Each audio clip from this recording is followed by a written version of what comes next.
It is Friday, September 18th. I think it's the 18th. And this is the little Murphy that's been on every page of your digital interactive notebook as our return to home picture. So he's been hanging out with me. But today you get to take your assessment on Number Sense Standard 1.1, which is what is a rational number? So there are two types of questions that I think you really should be thinking about going into this assessment. And I want to talk about them here because they're just a little bit different. One of the questions says that they give you a decimal value and they tell you to prove that it's rational. Well, I know you're thinking, I can prove it because it's a decimal that ends. It's rational. But they actually say prove it by making it a fraction. So remember, fractions are a ratio of two values when the bottom value is not zero. So you guys and I would have looked at that and we would have said, well, I know to put a 1 underneath my decimal and fill in the decimal places with zeros to get the fraction or mixed number 7 37/100. That is a mixed number.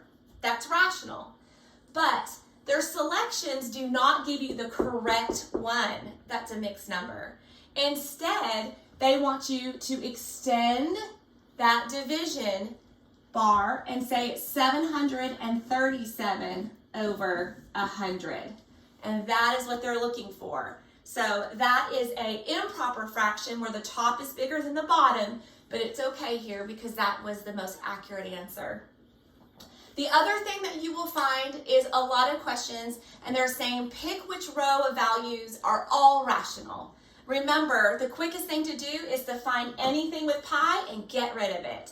And it could be like negative pi, it could be 2/7 pi.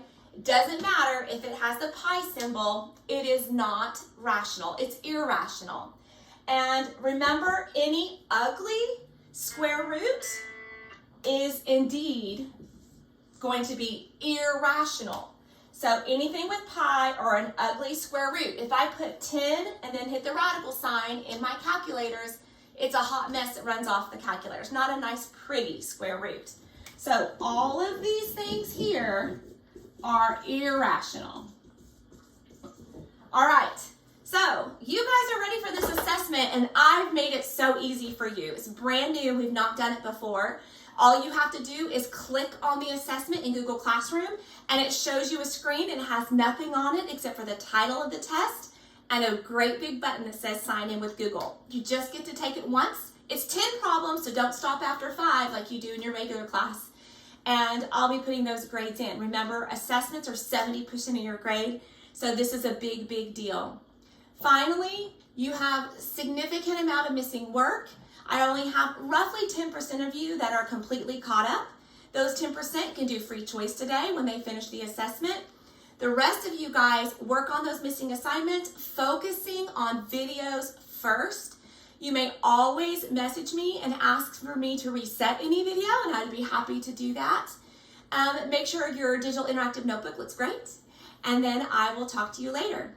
We have a lot of kids on distance learning now, and so we're all in this together, and we're going to be fine.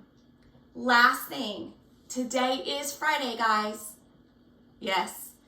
Every Friday, the missing assignments of the week turn to zeros. You can still get full credit by turning it in late, but the placeholder for the assignments turn to 0. So I will talk to you soon, and I hope you guys have a good weekend.